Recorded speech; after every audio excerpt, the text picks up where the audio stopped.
کثرت سے درود پڑھنا. رسول اللہ صلی اللہ علیہ وسلم نے فرمایا جمعہ کے دن اور جمعے کی رات کو کثرت سے مجھ پر درود پڑھا کرو. بس جو آدمی مجھ پر ایک دفعہ درود بھیجے گا اللہ اس پر 10 رحمتیں نازل کرے گا. اللہم صلی علی محمد. رسول اللہ صلی اللہ علیہ وسلم نے فرمایا تمہارے افضل دنوں میں سے جمعے کا دن ہے. اسی دن آدم علیہ السلام پیدا کیے گئے, اسی دن ان کی روح قبض کی گئی, اسی دن سور پھونکا جائے گا اور اس دن سب لوگ بے ہوش ہوں گے. اس لیے اس دن مجھ پر کثرت سے درود بھیجا کرو کیونکہ تمہارا درود مجھ پر پیش کیا جاتا ہے. کہتے ہیں لوگوں نے پوچھا یا رسول اللہ ہمارا درود آپ پر کس طرح پیش کیا جائے گا جبکہ آپ کا جسم بوسیدہ ہو چکا ہوگا؟ تو آپ نے فرمایا بے شک اللہ عز و جل نے انبیاء کے جسموں کو زمین پر حرام کر دیا ہے, یعنی فرشتوں کے ذریعے آپ تک درود پہنچایا جاتا ہے. انبیاء کے جسموں کو مٹی نہیں کھاتی, صحیح سلامت ہوتے ہیں ان کے جسم. سورۃ الکہف پڑھنا. نبی صلی اللہ علیہ وسلم نے فرمایا جو شخص جمعہ کے دن سورۃ الکہف پڑھتا ہے تو اس کے لیے دوسرے جمعے تک نور روشن رہتا ہے. غسل کرنا. ہر بالغ پر جمعہ کے لیے جانا ضروری ہے اور ہر وہ شخص جس پر جمعہ کے لیے جانا ضروری ہے اس پر غسل ہے, یعنی اس کو لازمی غسل کرنا چاہیے, اللہ ہی کہ کوئی مجبوری ہو. تو آپ اپنا اسکیڈول اس طرح بنائے نا کہ جیسے اگر آپ ہر روز نہاتے پھر تو کوئی مسئلہ نہیں, لیکن اگر آپ ایک دن چھوڑ کے ایک دن نہاتے ہیں تو آپ پھر اس طرح اسکیڈول کریں کہ جیسے آپ منڈے کو نہائے, پھر وینسڈے کو نہائے, پھر جمعے کو نہائے, پھر آپ سیٹرڈے سنڈے اگر نہیں بھی نہاتے پھر منڈے. تو اس طرح آپ جمعے کو مس نہیں کریں گے. یہ نہیں کہ جمعرات کو نہا کے جمعہ کو چھوڑ دیا یا جمعہ چھوڑ کے ہفتے کو نہائے, ایسا نہیں کرنا چاہیے. علماء نے غسل کے حکم کے بارے میں اختلاف کیا. بعض تو کہتے ہیں یہ واجب ہے, یعنی فرض کے درجے میں ہے, اور جمہور علماء یہ کہتے ہیں کہ مستحب ہے, پسندیدہ ہے, افضل عمل ہے. حدیث میں آتا ہے جس نے جمعے کے دن وضو کیا اس نے اچھا کیا, اور جس نے غسل کیا تو یہ افضل ہے. صفائی میں مبالغہ ہوتی نا, ویکلی صفائی آپ کو کرنی ہوتی ہے, یعنی جیسے ناخن وغیرہ کاٹتے ہیں یا پھر اپنے زائد بال وغیرہ اتارتے ہیں, تو یہ سب چیزیں اگر جمعے کے دن ہو تو زیادہ بہتر ہے. نبی صلی اللہ علیہ وسلم نے فرمایا جو شخص جمعے کے دن اچھی طرح غسل کرے, اچھی طرح سنوار کر وضو کرے, اپنے بہترین لباس میں سے پہنے, یعنی جمعے کے دن باقی دنوں کی نسبت اچھا لباس پہنے, اللہ نے اس کی قسمت میں گھر والوں کی جو خوشبو لکھی ہو وہ لگا لے, یعنی گھر میں جو بھی خوشبو ہے, پھر جمعہ پڑھنے آئے تو لغو کام نہ کرے, 2 آدمیوں کے درمیان جدائی نہ کرے, یعنی 2 لوگ بیٹھے ان کے بیچ میں گھس کے بیٹھ جائے. اس جمعے اور دوسرے جمعے کے درمیان کے پورے ہفتے کے گناہ معاف کر دیے جاتے ہیں. پھر مسواک کرنا. جمعے کی سنتیں بتاتے ہوئے آپ نے فرمایا اور تم پر مسواک کرنا لازم ہے.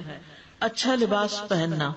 نبی صلی اللہ علیہ وسلم نے فرمایا اگر ممکن ہو تو جمعہ کے لیے اپنے کام کاج کے کپڑوں کے علاوہ 2 کپڑے اور بنا رکھنے میں کیا حرج ہے.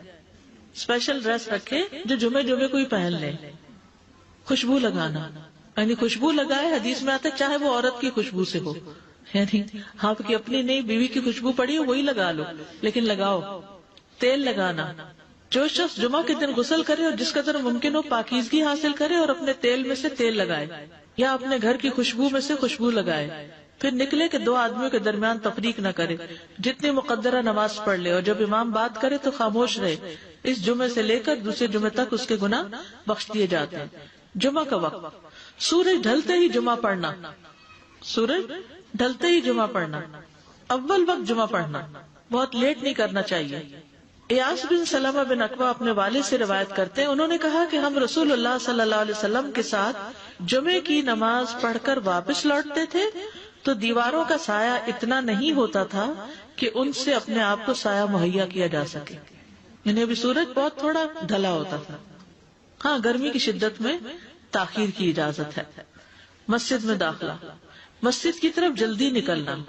تحیت المسجد ادا کرنا. عمر بن دینار کہتے ہیں انہوں نے جابر رضی اللہ عنہ کو کہتے ہوئے سنا کہ ایک شخص جمعہ کے دن مسجد میں داخل ہوا اس حال میں کہ نبی صلی اللہ علیہ وسلم خطبہ دے رہے تھے, تو آپ نے فرمایا کیا تم نے نماز پڑھی؟ اس نے کہا نہیں. تو آپ نے فرمایا کھڑے ہو 2 رکعتیں پڑھو.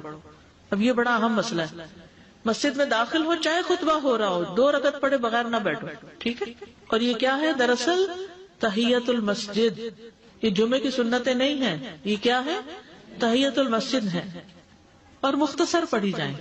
یعنی امام جب خطبہ دے رہا ہو تو چاہیے کہ 2 رکعتیں پڑھے اور دونوں میں اختصار کرے.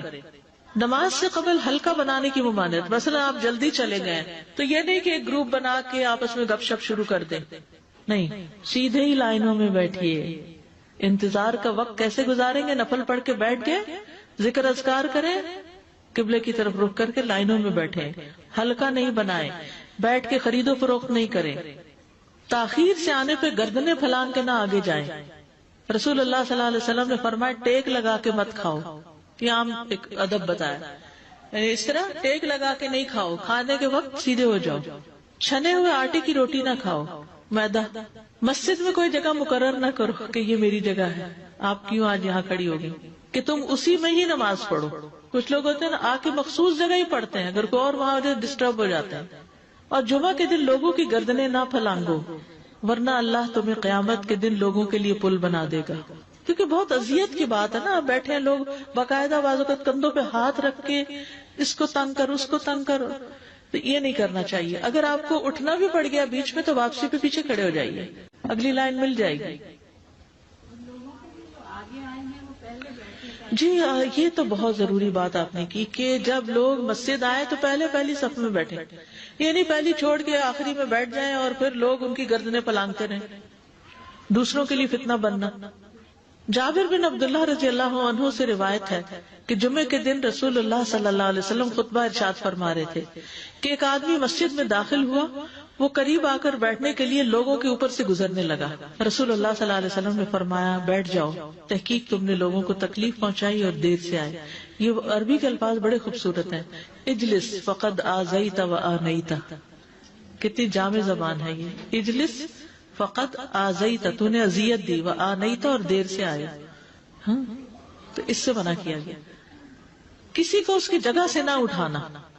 جابر رضی اللہ عنہ نبی صلی اللہ علیہ وسلم سے روایت کرتے ہیں، آپ نے فرمایا تم میں سے کوئی شخص جمعہ کے دن اپنے بھائی کو کھڑا نہ کرے کہ پھر دوسری طرف سے آ کر اس کی جگہ پہ خود بیٹھ جائے، بلکہ جو آئے وہ کہے جگہ کشادہ کرو، ہمارے لیے بھی جگہ بناؤ، یہ کہے۔